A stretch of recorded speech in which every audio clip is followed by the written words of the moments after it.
It's in the name. Welcome into the Helping Healing Humor with Ben and Travis podcast. On today's episode, we're going to talk a little bit about World Hunger Day and one of our favorite ministries in Haiti. We'll get right down to that conversation after these important messages. This episode of the Helping Healing Humor with Ben and Travis podcast is presented by Faulkner University. Faulkner University is a private Christian liberal arts university based in Montgomery, Alabama, with a mission to provide an education anchored by not only intellect, but also character and service.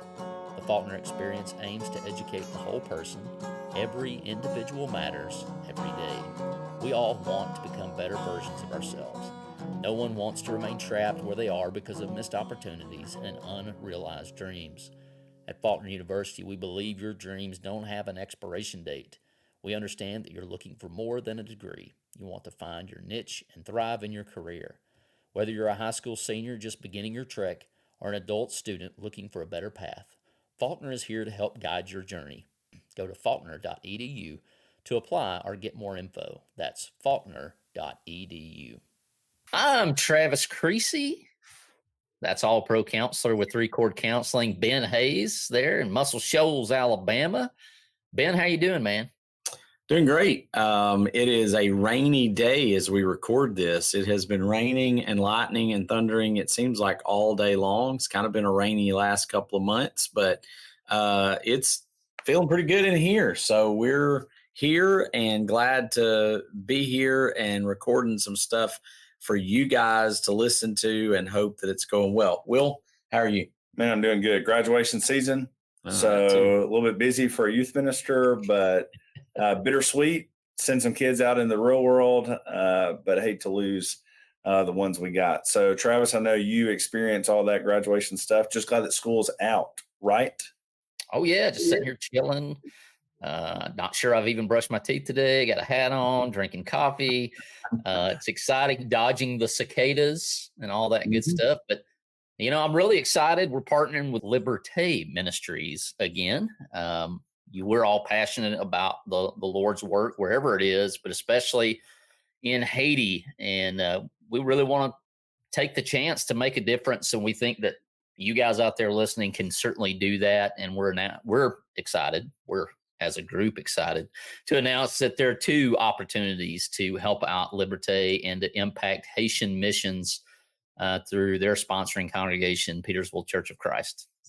Yeah, I think our main goal is to get the Liberté Ministry guys in front of 12 new congregations to share what God is doing in Haiti through both Harry's home and that is a home providing for spiritual and physical needs in children of Haiti. Yeah, that's not all. The second thing that we really want to do is we want to run a campaign to provide New Testaments to a lot of people who may not have the availability that we here in the States have, but we also want to provide those New Testaments in the Haitian language, all right, and give it to them in a way they can benefit from and that they can use. And here's the best part. It's only $5. And so that's just a Starbucks drink. You got your coffee there this morning, Travis. Just a quick fast food meal. So just $5, we can bring a lot of faith, a lot of hope in the Word of God to some people who really can use it. So you can visit travisloveshaiti.com, because I really do love Haiti, today to donate and purchase New Testament Bibles for Haiti. In fact, we believe in this so much that we're going to match the first $100 donated towards these Bibles. So every Bible you purchase will actually be 2 Bibles. Every contribution counts. Together we can make a profound impact. Go to travisloveshaiti.com to schedule your informational meeting and donate. Let's join hands and spread the light of faith to every corner of the world. And so as we talk about Haiti, as we talk about World Hunger Day, Will, maybe I'm putting you on the spot here, but you have actually been to a bench there in Haiti where they provide food. Yeah, so I went several Christmases ago. Well, I guess it's been even before Amy was born, probably around 2016, 17, and got to visit with Harry Hames. Harry's kind of been a driving force with RV and several others there for the work there in Haiti. And here in North Alabama, we raise peanut butter every year during the Songs of Summer with the UNA Christian Student Center. And peanut butter goes to provide just some much needed protein for kids that are hungry, that don't have meals. And so here he took me to a little, basically, it's almost like a little school bench, kind of right outside a facility there. And I believe if a kid hadn't eaten in a day or two, they could come and sit there and they would be given peanut butter just to kind of get them through the next day, which is inspiring, but also sorrowful, sad, depressing maybe is the word, to know that there are kids that are struggling to even be able to eat. But what they did there, the whole facility was just unbelievable. And I know at one point we actually cooked hot dogs for some of the kids that probably at times had been a part of sitting on that little hunger bench. And there was one little boy that was probably the size of Amy, 5, 6 years old maybe, or he may have been 8 or 9 or 10 years old and looked like Amy. And that little boy, I bet he ate 4 hot dogs. He was going at it. And so they hated mustard, loved ketchup, hated mustard while we were there. But we had the opportunity to cook probably 300 hot dogs. And just to see these kids lose their minds with just joy and excitement over a hot dog, man, it just puts things in perspective that I would say a lot of us here in the States just don't have a really good grasp on when it comes to what a lot of the world is really struggling with. So this work that they do is huge. Yeah. And Ben, this has been Mental Health Month here in May, and I would be willing to guess that it's really hard to overcome mental health, to focus on mental health when you've got an empty stomach. Yeah. I mean, one of the things we talk about a lot, I talk about with clients a lot, is when they're struggling with addictions or just like weak moments. So we talk about when they give in to some of their struggles the most is when they're hungry, angry, lonely, tired, bored, stressed.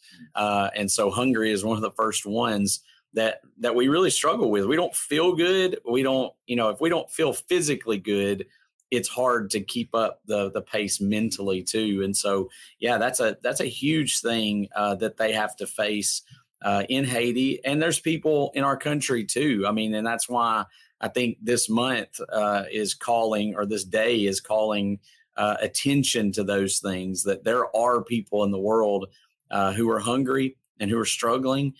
We've recently started, I don't really know who started this at church, but there's little bags that we have sitting in our lobby that we can pick up and stick in our cars for when we come across people who are homeless or who are in need, or somebody's asking for something that's got water and a couple of snacks and a couple of things in it that are just almost like a little emergency bags, because we got people in our own communities. But we're certainly thankful that this work at Liberté is trying to do what they can for Haiti. And you mentioned the peanut butter.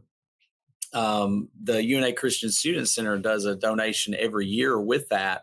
And I mean, they collect, I can't even remember how many jars, but it's thousands maybe. Yeah, now they just do cash so that they can buy them in even larger capacities, with everything. But they used to collect the actual jars. Now it's the money, and all of that goes not just to the school, but it goes to the churches in Haiti so that they can pass that around, hand it out to the community. And so when they run across not just kids, but adults or anybody else that's struggling, they can hand that out. I don't want to misspeak here, but I think I remember when I was in Haiti, a peanut butter jar was like $8, $7 or $8. So even, I think sometimes in the States we go, we'll just go to the store and buy it. Well, when you're making 40 cents, an hour, $8, that's just astronomical, especially for just some food. I just got an email from one of the workers there that said they've actually retired the hunger bench because they've been able to provide lunches at the school now. And so they're, even because of probably the blessings of people here in the States and around the world, even being able to do more, even in just that short period of time since I was there, until now. So just a huge work. What a huge thing to be able to say you retired the hunger bench. Oh yeah. That we don't have to have a hunger bench anymore, Right. because we're providing that every day at the school for these kids. I mean, to me, that's a huge thing. And all this money that goes over to help those churches, and then they help local people. And so, a lot of people in the States and otherwise have been donating to make sure that happens and people are helped in the country of Haiti. Well, it'd be real simple. You can go down to the description of this episode, whether you're watching on the video or you're listening to it on the podcast. You can go to travisloveshaiti.com. Like I said, you can make a $5 donation that buys a New Testament translated in the Haitian language. And we're going to match that. So the first 20, we can make 40. If you'll donate one, we'll match it up to that $100 limit. And of course, right, Jesus, the great physician, the greatest counselor of all, he knew to fill the bellies, right? And then he could teach, because it's hard to hear that teaching over a growling stomach. And so we just want to hit on every level that we've got here that we believe so strongly in the Helping Healing Humor podcast. And this is one way that you absolutely can do that on every level. These folks are providing for the people of Haiti, and especially the kiddos there. And so go ahead and hit that travisloveshaiti.com and check it out and do what you can.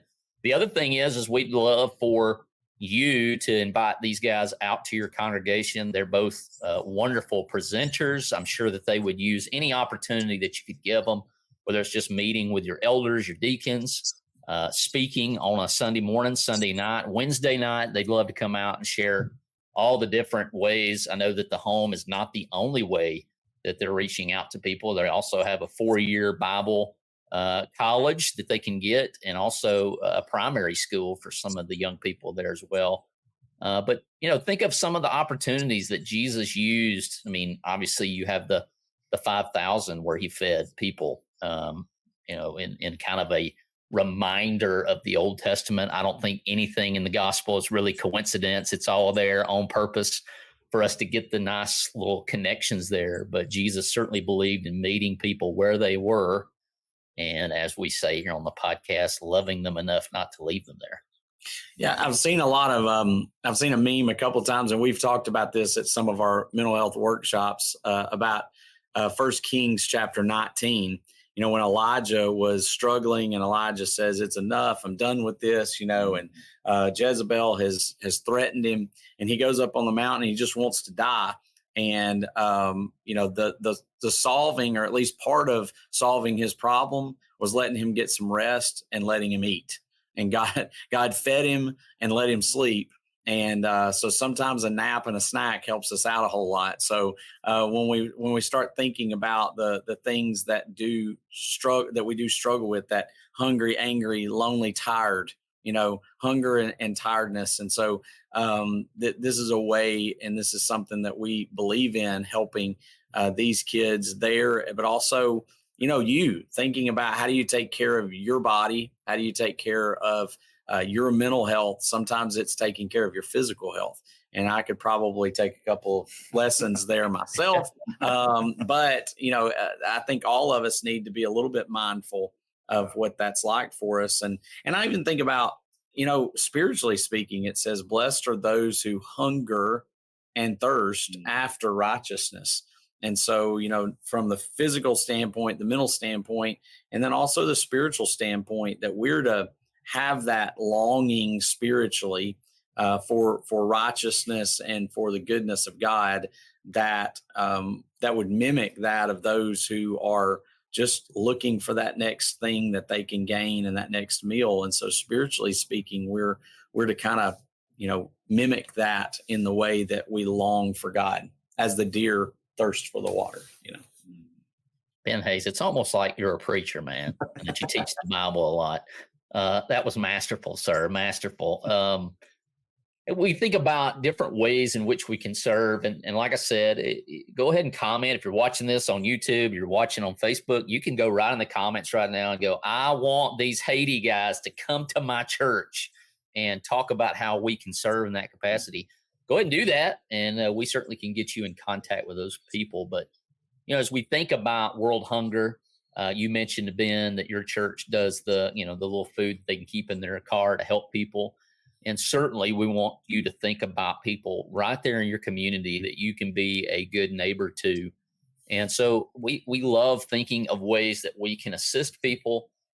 Will, I know that you currently are working with the Walk for Water folks, and you've taken a couple of trips. I'm not sure of all the details of how you're working with those people, just so that you knew you needed one more thing, right, to on the plate to serve folks. But if you want to tell us a little bit about that, that'd be great.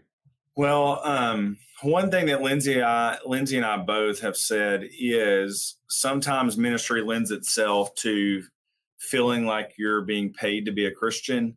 And so we wanted to try and be a part of something that was bigger than just our local congregation here at Highland Park. And so this opportunity just kind of fell in our lap through some connections that we had with people to go out and to try and help people see the needs that those in other countries have, whether it be food, access to clean water.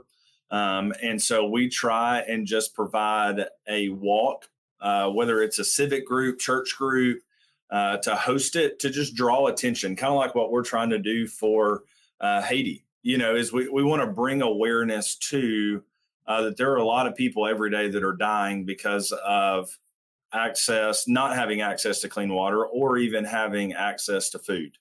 And so we come in, we talk about it. Most people in other countries walk around 4 miles a day to get water. I would say that it's probably not clean water, just because when I was in Haiti, for instance, the women and children were walking to the river to get water. I would not drink the water out of the Tennessee River down at McFarland.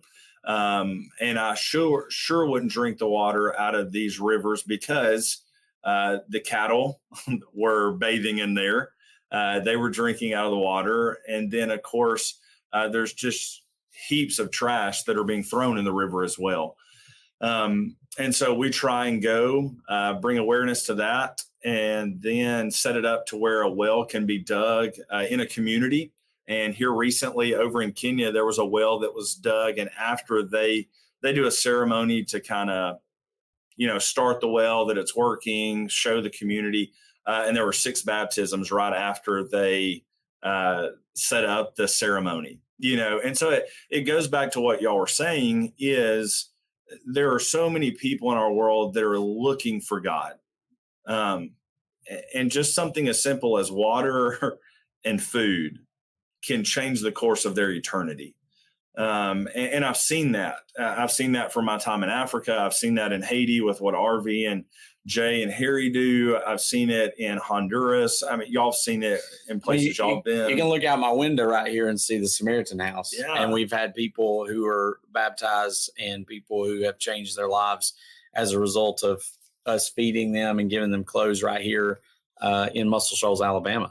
So it's hard for me. And I had somebody here recently go, well, we just don't need to give people a bunch of stuff, And then I see the results of like what a jar of peanut butter does and what access to water does for some of those little girls in other countries.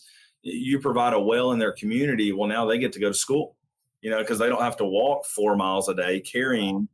Yeah. I tried to carry a 5-gallon jerry can full of water, and it was difficult as a 34-year-old grown man, much less a Emmy, or a 10-year-old girl having to do. So it's just, there's so many needs that we can be a part of, and the $5 and just having RV and them come to your congregation is something so simple and something that every one of us have the ability to be a part of that we may never know the effects of until we reach eternity. And Will, you remind me of the conversation that Jesus had when he's picking the grains of head, and they get mad at him, and he's like, "Was the Sabbath made for man, or was man made for the Sabbath?" And it's very difficult to focus on the things that are eternal. Once again, when there is a very present need, and so when those things are met, then they are open. They can focus on, right? Jesus talks about, today has enough trouble for its own. And the people he's talking to are people who are working from sun up to sundown to eat, to put food on the table. And so when that's met, they're open to what Jesus has to say. And so just one more plea on here on the episode, right? TravisLovesHaiti.com. Go down there, get those guys in front of your leadership, your congregation, or just simply donate $5. Like I said, we'll match that up to $100. So we want to at least, at the very least, get 40 Haitian New Testaments in the hands of the folks down there in Haiti. And I figure if you're listening to this, you can look around the room, because I know I can, and I can spot a bunch of Bibles in the room I'm sitting in. You might be driving down the road. You may have one sitting there next to you. You have access to the Bible. These people are looking for access to the scripture, and they would love to be able to dig into it. And so, $5 is, I mean, you can't buy a Bible here for $5 most places. So they can get a New Testament in their hands, and that's huge. So if you can spare $5, $10, $20, whatever, we encourage you to do that. One thing I thought of, Travis, that's interesting is I think in the church these days, we don't always talk about fasting because it's not comfortable. Yeah. And here are these people that are literally fasting, not because they're choosing to, but because they don't have access to things. And so this work, not only do we want you, if you have the ability to contribute the Bibles, if there's extra money, having RV and them come to your congregation is going to be able to give you opportunities to feed them physically. And maybe if you haven't experienced hunger, a good fast and praying on how much you could give to the work would be a great start. I like it, Will. I like it. Hey, Dodgeball Daredevils, ready to jive and dodge for a cause? Swing by the Staying Alive Disco Dodgeball Tournament at Mars Hill Bible School in Florence, Alabama on August the 17th. Head to benandtravis.com/dodgeball to snag your or your team's spot and support St. Jude Children's Hospital. Let's dodge, dip, dive, duck, and donate our way to victory. It's going to be a blast, so don't miss out. Sponsorships are now available. For more information, email hello@benandtravis.com.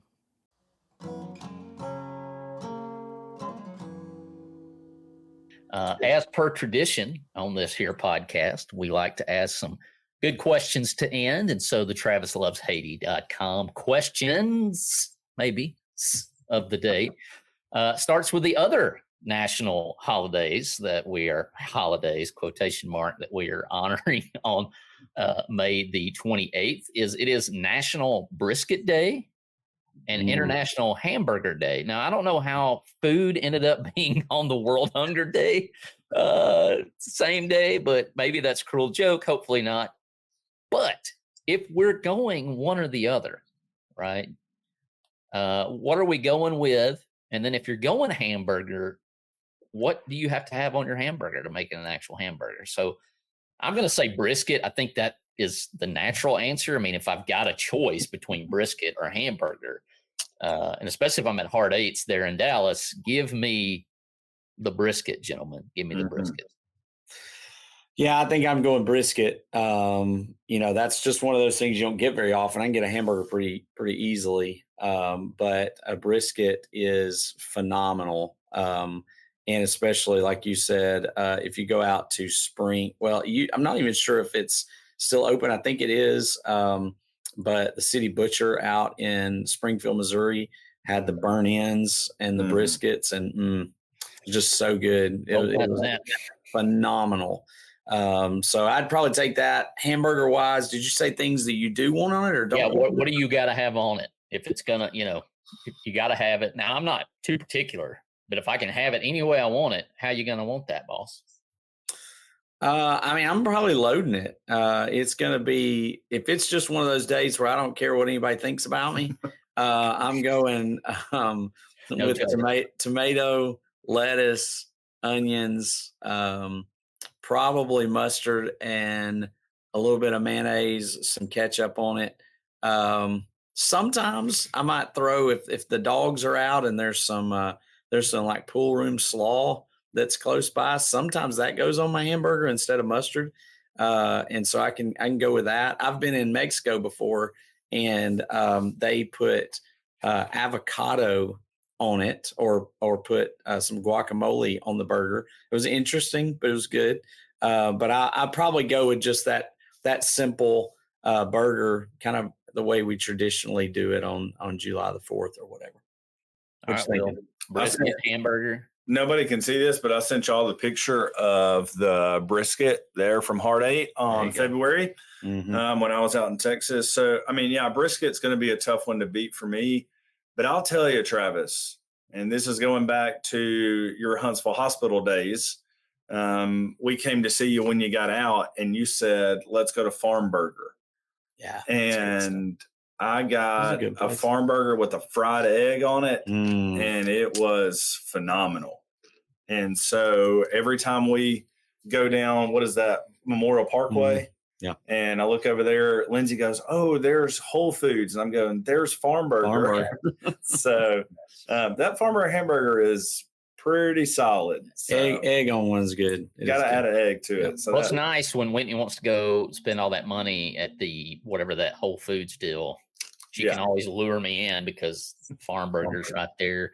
I'm going to have to say, like, for it to be an actual burger, like I love burgers. I'm the same way with hot dogs. I do love mustard, so I'll take all the mustard and not ketchup per se.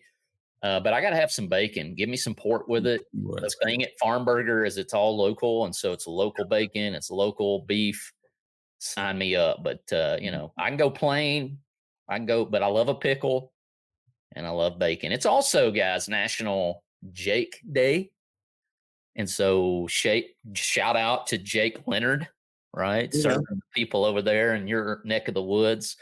And I don't know if Jacob Hennigan goes by Jake, but he's got to be definitely up there if he remotely goes by Jake and all ever. So go get our book, pre-order the Adventures of Ben and Travis and the Worry Coaster that Jacob Hannigan is illustrating for us, and that'd be awesome. We would love. He probably hates that name, and we've just made him really mad, and we don't want to do that. It's belonged to some pretty cool people, Jake the Snake or whatever. I don't know. Yeah, DDT extraordinaire. Well, guys, I appreciate your time. It was great getting to talk with you, and we will talk at everybody very, very soon.